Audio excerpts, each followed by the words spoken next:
Hi, this is Phil Newman from Longevity.Technology, and today I'm excited to welcome Kayla Barnes-Lentz to join us. And Kayla is a pioneer in brain health and biohacking, and she focuses on health optimization and longevity.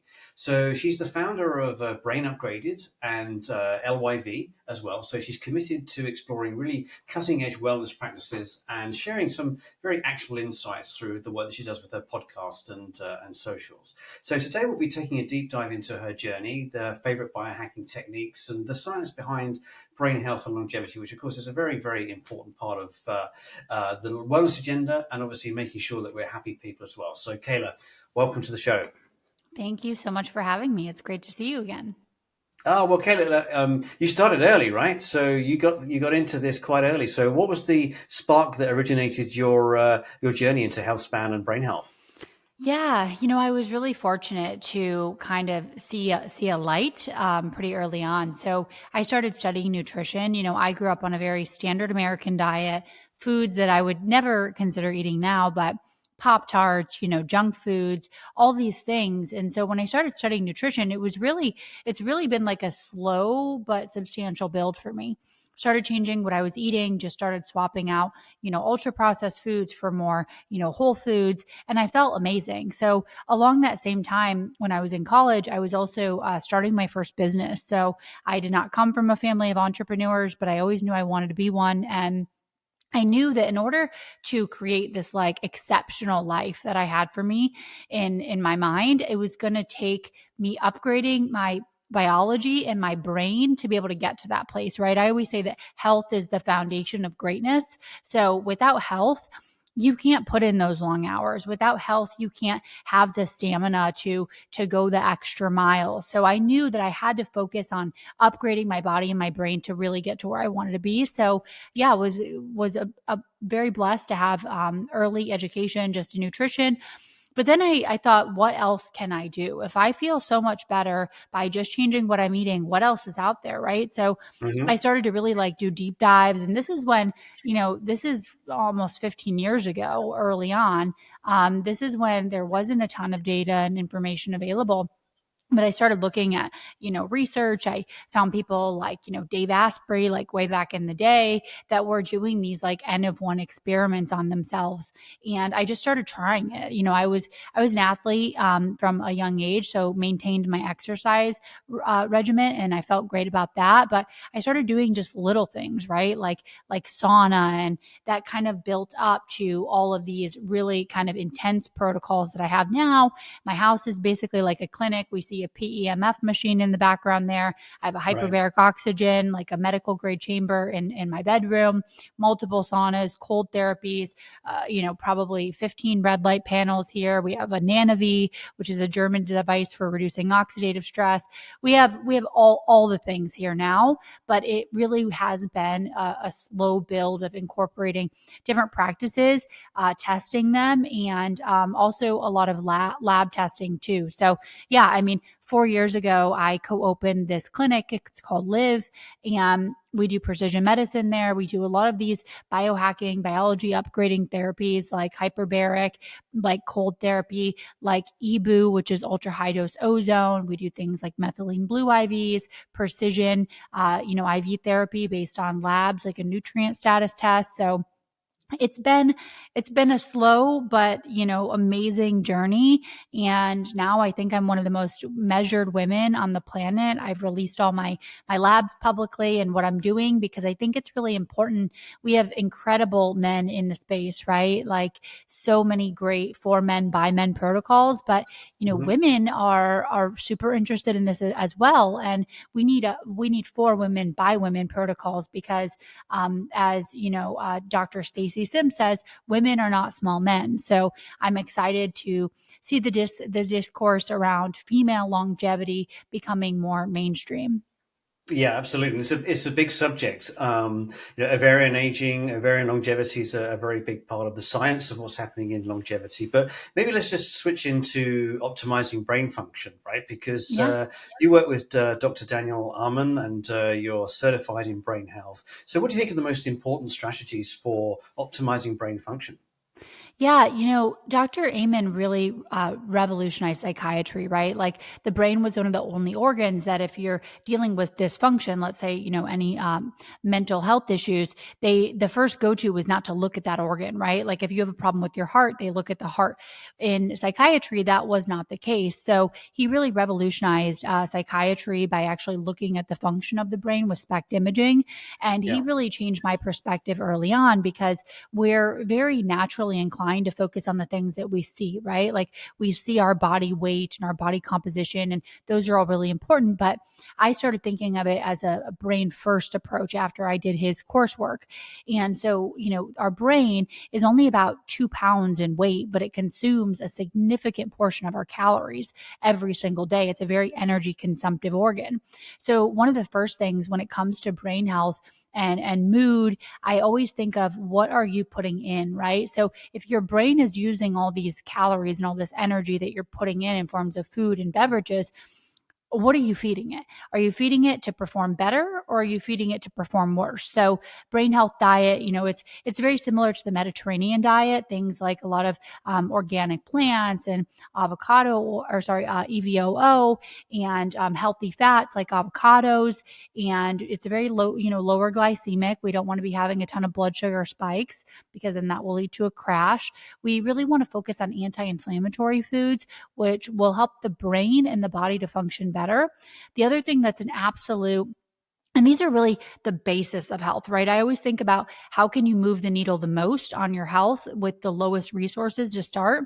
And it's the things we do every day. We eat, we breathe, we sleep, we drink, and we socialize and we move. So if we can optimize those buckets, it's going to put us at a significant advantage. So sleep, when it comes to brain function and brain health, I mean, all the data shows us if you have poor sleep, that can lead to in the future, poor neuro outcomes or neurodegenerative disease. So it's very important that we focus on sleep because for the brain, we have something called the glymphatic system. We have the lymphatic system that most people are probably familiar with, but our Yeah. brain's glymphatic system, which is our cellular cleaning at night, it's most active. So really incredibly important for kind of, I think of it as like repainting the lines, taking out the garbage, just cleaning everything up while we're asleep. So sleep is so incredibly powerful. And it'll also give you, less cravings the next day because we know poor nights of sleep are correlated with higher levels of ghrelin or our hunger hormones.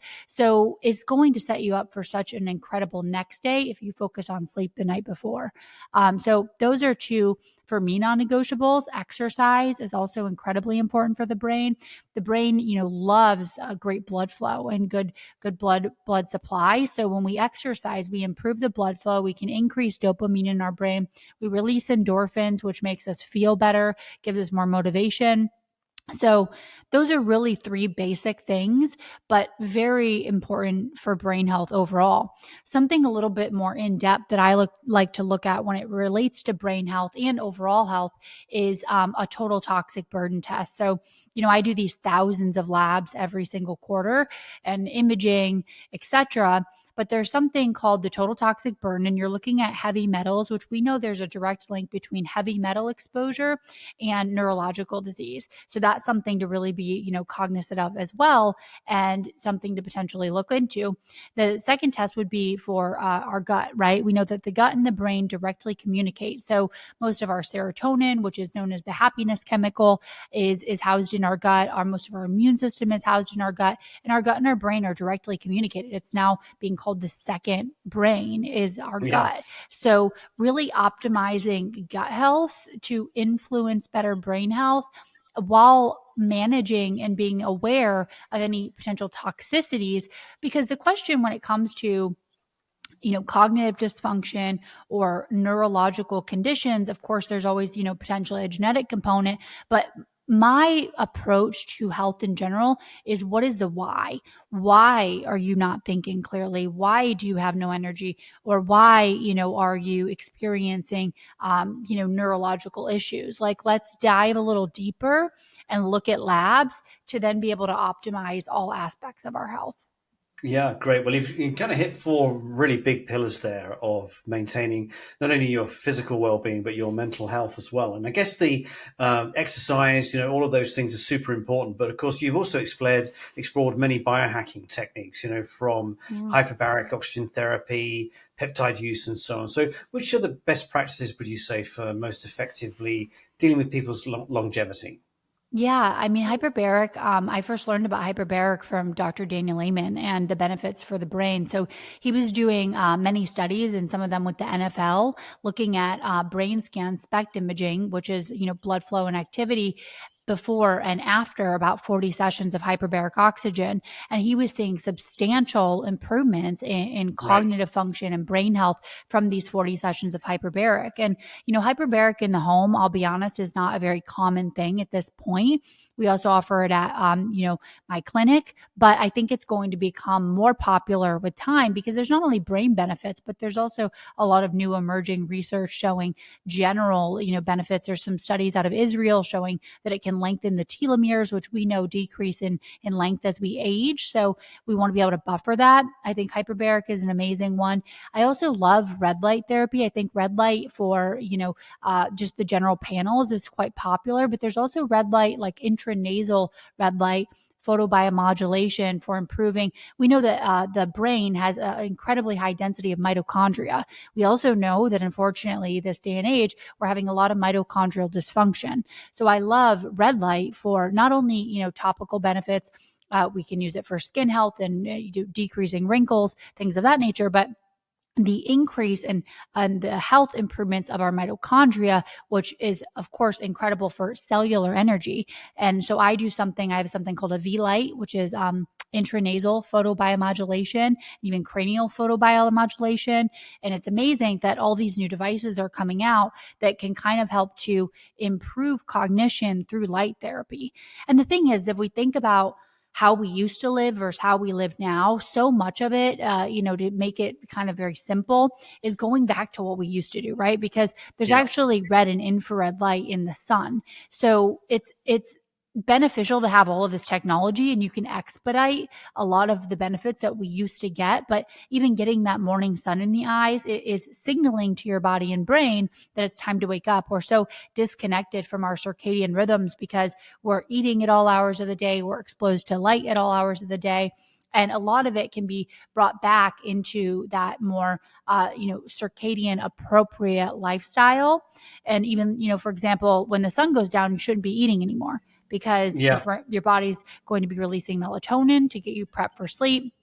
So love intranasal photobiomodulation. Some peptides that are interesting that I've tried, cerebral lysine. I think that the indication is really good, especially for anyone that has significant like trauma to the brain, but also can be good just for an aging brain. These, I'm not a doctor. Always, these are prescriptions that would need to be written by your doctor, and things to explore with medical supervision. But these are some of the things that I've done that I, feel like have made a pretty big benefit.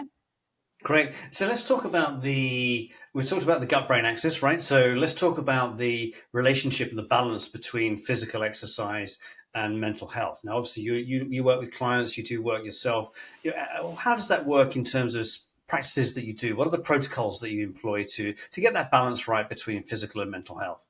Yeah, it's amazing because the body and the brain, they can influence each other, right? So let's say, for example, you wake up and you don't really have the motivation to go out and exercise, which is normal. I mean, there's days that I don't want to do that either. But just the act of getting to the gym, improving your blood flow, increasing your dopamine, releasing those endorphins, and having a win, that then can influence your brain or your mind to have more motivation, right? Like, as a lot of people say, I don't have the energy to work out. I say I don't have the energy not to work out, because that act of working out gives more energy in the long run. It's incredibly beneficial. I mean, so many people in the industry say if there was one pill for longevity, it would be exercise, right? Just improving that that blood flow, getting your muscles moving. We know that muscle is an incredible organ of longevity. We know that things like grip strength and gait speed and VO2 max, these are all proxies and measurements, that are longevity markers. So through the active exercise, you not only actually energize the body, but you also are improving some of those longevity metrics. So it's incredibly important and incredibly beneficial for the brain. Yeah, so let's talk about some of those metrics. You've been managing your biological age, and could you maybe share some of the metrics or some of the tests that you've been through? And what's your thoughts on management of true biological age? Yeah, this is a great conversation. And, I've interviewed a lot of experts that you and I both know, many of them actually at the Longevity Investors Conference, like Aubrey de Grey and Nurse, these amazing leaders in the field. And I think I'm super excited about biological age tests. I think it's a very fun proxy. I seem to be gathering that some of these like leading researchers still like some of the more older school measurements, like gait speed, Hmm. like grip strength, like VO2, all of that. But it's a lot of fun. I mean, there's so many different measurements, and it's interesting because they'll sometimes give you a bit of a varied answer, if I'm being honest, because we can be looking at glycan age, or we could be looking at, the omics. We can be looking at a variety of different markers. Then there's telomeres. Telomeres were thought to be very accurate, now seemingly not so much. So for me, I love doing that. And I've definitely, prioritized reducing my biological age. But there's also, for me, some other, let's say, like hero markers or North Stars, because there's also some therapies and tactics, we'll say, or protocols that you can employ just to reduce biological age. So for example, we know that caloric restriction, could significantly reduce that. But then as a woman, we have to look at the entire broader landscape, right? So let's say I'm significantly calorically restricted, which I have done in my lifetime, but then it negatively impacts, let's say, thyroid function or hormone function. I think it's this very beautiful, delicate balance of having that information, but then working on other things as well. So yeah, love the biological age test. Very fun. But I mean, I measure my grip strength. I'm in the 99th percentile for women. Actually, it's crazy because I don't even know how it's possible. Actually, I was watching this video of Olympic athletes, Olympians doing the grip strength test. And I'm like, how is mine higher than theirs? I'm just Right. mind blown. Like, I mean, I'm at between 95 and 98 pounds per hand. So that's pretty good I turned 34 about a week ago. So that's a great proxy, because that's like a proxy of your strength and your muscle. I love a spirometer to do my lung health. That's another great metric where I'm looking at blood pressure on a weekly basis. I'm also looking at my Oura ring data, right? So how high of a quality sleep am I getting? I have the Withing Smart Scale, which tells me my bone density and my body composition, and even water. I'm looking at cardiovascular age in the Oura ring, and there's a cardiovascular age on the Withings. There's a VO2 estimate on the Oura ring. So there's a lot of data that you can also get without necessarily having to go and do a test. But I'm super excited for the future and believe in it now, that there is a good benchmark for health status for these tests. Yeah. So let's talk about now, right? Because you're deploying new technologies with Live, right? Such as Yeah. red light therapy and PEMF, right? So you've Yeah. got some very interesting things happening. How do you find that these new techniques are helping you or helping your clients with the benefit of body and mind? I'm so many benefits. That's what's so exciting about having a clinical practice. We have incredible doctors and practitioners that are actually seeing the patients, but I get to have interactions with them on a day-to-day basis. So it really depends on the therapy. But I mean, things like red light therapy, we have an actual bed. It looks like a tanning bed. It's amazing, full body coverage. Are helping people with even healing, like post-injury, a lot faster. They're feeling more energy. They are dealing better with, and the clinic is in Ohio. So there's, potential seasonal depression there. It's helping with that a bit. We have something that we do called EBOO. So we do a lot with all longevity patients, but it's ozone, and ozone is antiviral and antibacterial and can help the body really detox. So a lot of people with things like mold exposure or, these environmental toxins can detox a lot faster. It's like expediting their protocol, their treatment, right? Because you could do something like, binders and a cell core, protocol or something for detox, but this really helps to speed it up. We also have something called an ozone sauna, which is amazing. It's about 7 times more powerful than a traditional sauna. I'm obsessed with sauna therapy because the benefits are just almost unmatched. It's like one of the it's like exercise. There's so many benefits to sauna: reduction in all cause mortality, reduction in cardiovascular mortality, the benefits of detoxing. So this ozone sauna looks like this like pod with your head sticks out because you can't breathe the ozone. And Okay. it opens up your pores, and then the CO2 is released, your pores open, the ozone seeps in transdermally. There's PEMF built in to this unit. So it's a multi-therapy treatment in one pod. And we look at, total tox burdens, we look at exposure levels, we put them through a protocol of these ozone sauna sessions, and we see that those levels are precipitously dropping, right? So super, super exciting. We see too, even with ozone IV therapy and cardiovascular inflammation, we see that being reduced. We do stem cells. So we actually will harvest your own stem cells, send them off to the bank. We'll have them multiplied, and then you can use your own stem cells to, receive an IV drip to optimize wellness over time. So that's another amazing protocol that we're doing. And then, of course, we do, stem cell treatments for other things like injuries that, I've had a small injury in my knee. I had stem cell therapy done once, and, I haven't had a problem with it since. I can't say that that's going to be the case for everybody, but we know that there are these natural healing mechanisms that we can harness to, help improve things in the form of stem cells. And I've seen some incredible data on and where we can go with stem cells, even with helping to, significantly reduce or reverse chronic conditions. That's an exciting field. There's so much that's going to be coming down the pipeline.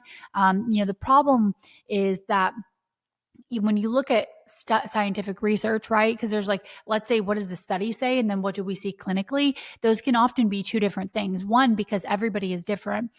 Two, a lot of times they're doing it on a very specific type of person. Let's say it's, for 50-year-old men in Idaho, this might be applicable, but to everyone else, maybe not. So then we have to look at the sources of funding, right? So is there a huge incentive for people to invest in the potential of ozone sauna?